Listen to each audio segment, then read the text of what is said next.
Welcome to Dice Tower Live.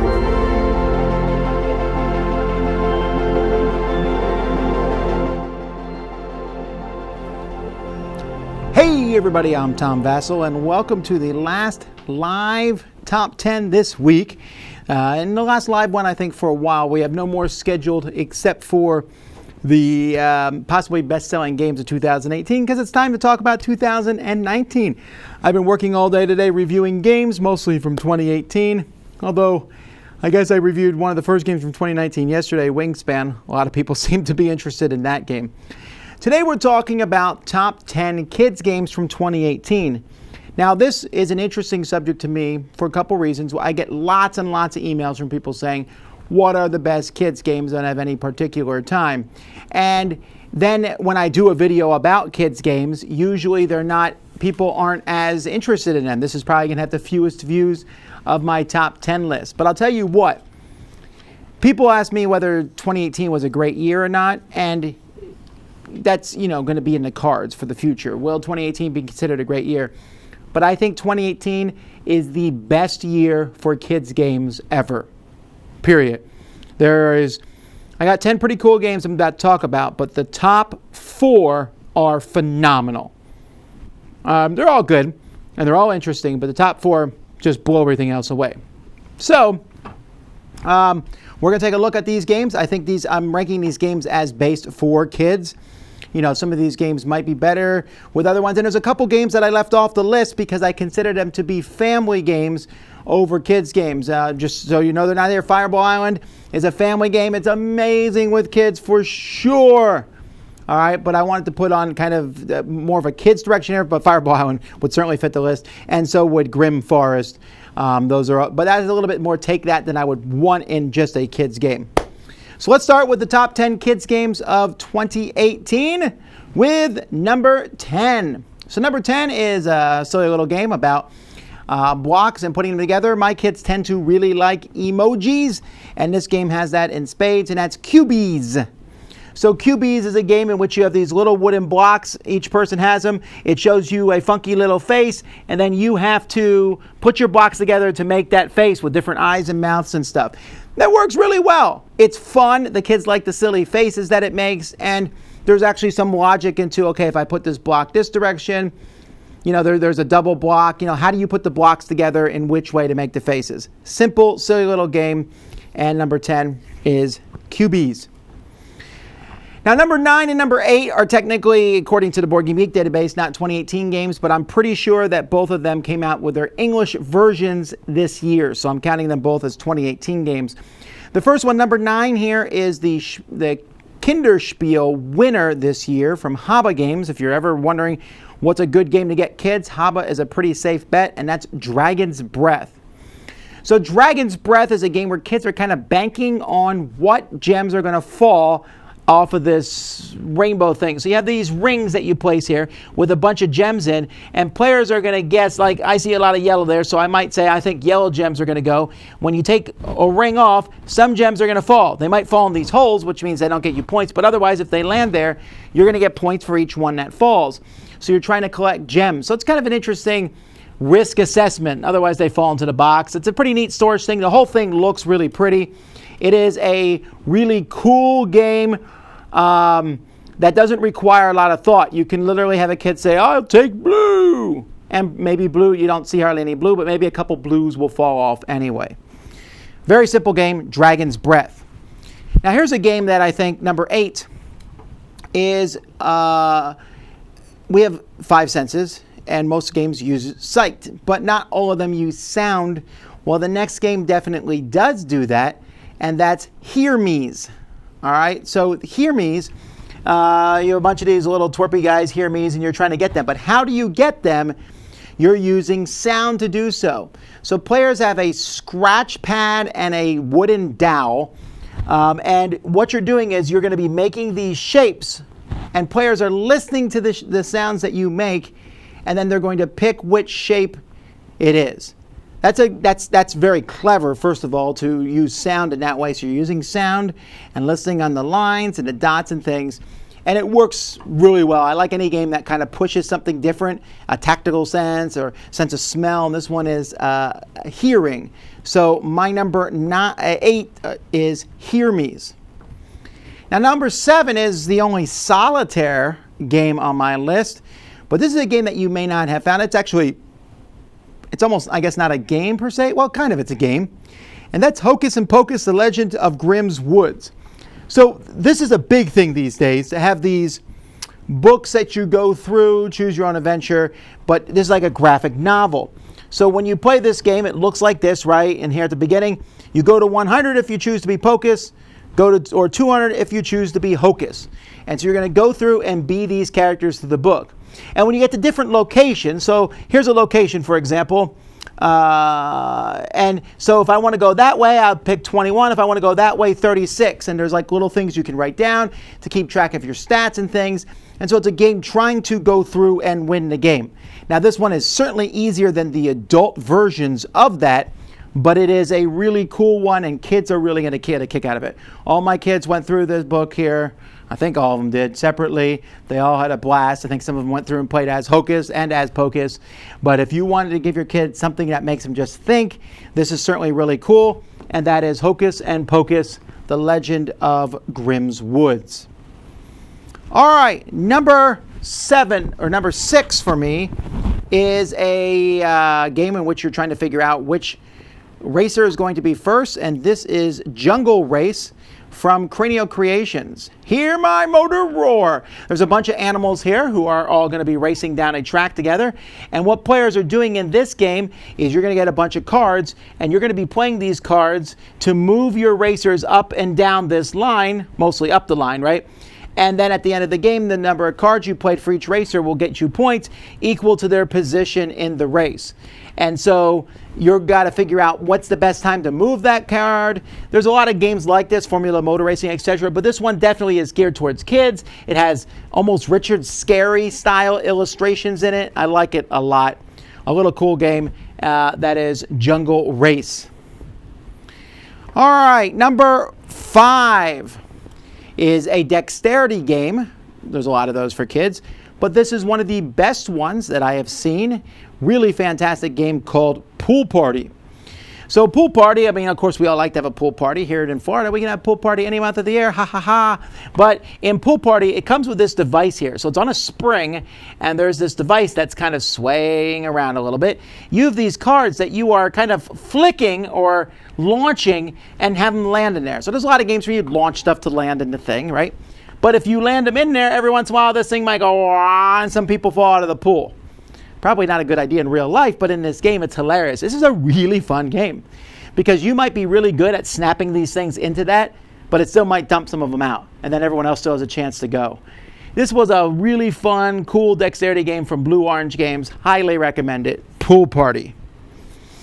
All right, now we're at the big 4. The 4 amazing. I mean, I thought the other kids' games were good, but these next 4 are amazing. And if you have kids, these 4 should be in your collection, period. That's how good they are.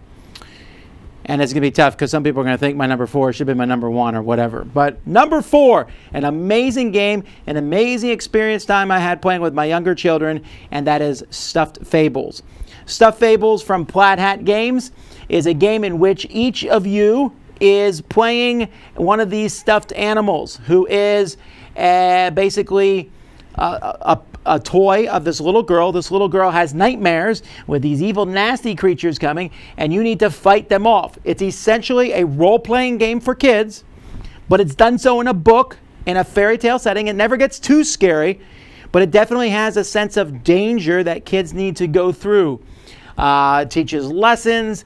All of you working together, the kids and the parents, you'll read through these stories together and go through. I cannot go into just how cool the theme is. There's really neat miniatures, really great components. Overall, it's just a top-of-the-line game.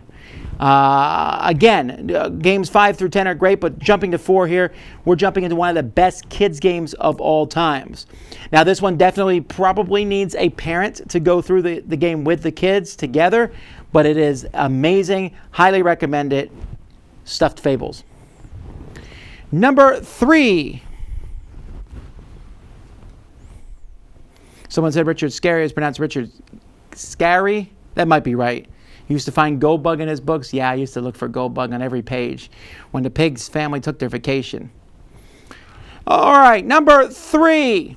This is a kids game version of an adults game, and I love the adults game, but the kids game version is amazing, and that is Magic Maze Kids. Now, Magic Maze is a great cooperative game where you cannot really talk. You're just working together to get some people to rob a store. That's not how Magic Maze Kids. Here you have 4 different people. You got a warrior, a wizard, and a knight, and I forget what they are, a princess maybe. And you're going through this board or multiple boards, and you got to move all these different people together. But each person can only move them in one direction.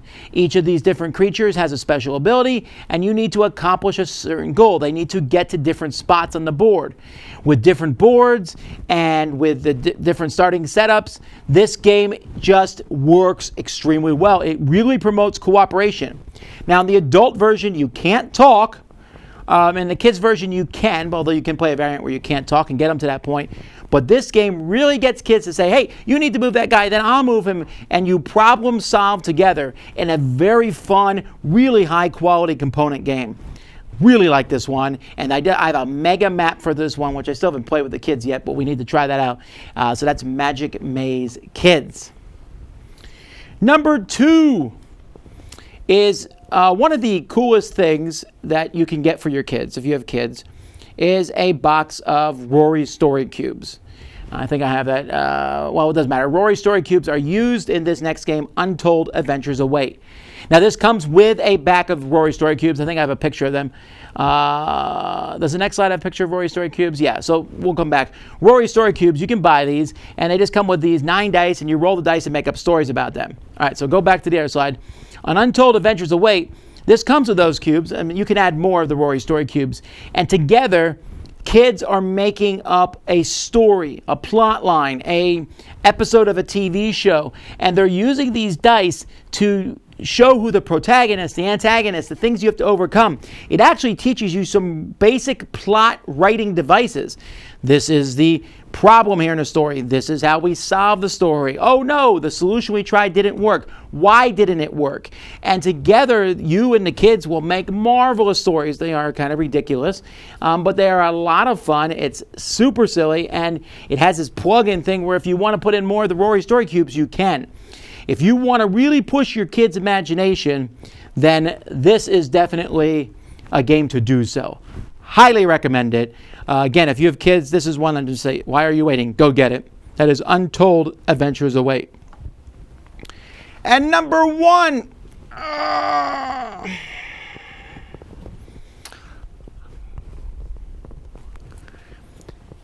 Well, I can't really eat a shoe. But number 1, apparently, I should eat a shoe because that was the code name of this project. Because when someone told me they were going to make a My Little Pony version of Scythe, I said I'll eat a shoe if that happens. Which I don't technically have to do because they didn't make a My Little Pony version, but they did make a game called My Little Scythe. So what this is it takes Scythe, which is this big grandiose game, which has a kind of a war theme to it. It's not really a war game, but you're going around, and it brings it here for kids. And so each of these kids has different animals of different types, and you're going to go around and collect resources and do various actions to get victory points.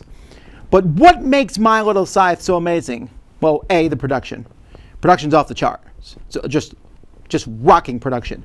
But secondly, this is a game that teaches kids to make clear choices about the future, to upgrade actions. You are going to be action selection. You can upgrade your actions. This game, if you're one of those parents who's like, I can't wait till my kids play blah, blah, blah, blah, blah, all these games, this is a game that's going to teach them how to make several of those decisions.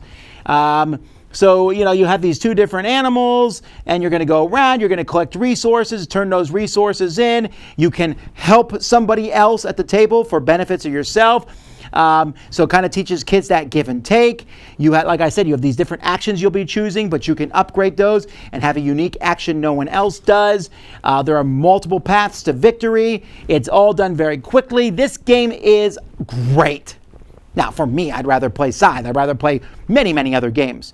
But for my kids, this is one of the best that's out there. And the fact that this and Untold and Magic Maze Kids and Stuffed Fables all came out in the same year, that's unbelievable. Like if I was going through my top 10 kids games of all time, those 4 would be in it. Those 4 might be the top 4. That's how good this was. This was an amazing year for kids games. All right, so is there any game that I might have missed? Have I tried Echidna Shuffle? I've not played that one. I apologize. Fairy Tile came out and... Did Fairy Tile? Yeah, Fairy Tile came out this year. I guess Fairy Tile could be looked at as a kid's game, but I almost look at it as a family game over a kid's game. Would My Little Scythe be too light for an 8 and 11-year-old? Definitely not for the 8-year-old. Probably not for the 11-year-old. But again, I'm always very cautious with kids' ages because every kid is different. Some kids might not think. I mean, I know some adults who want to play My Little Scythe. I'm not convinced on that one, but I think an 11-year-old could play it for sure.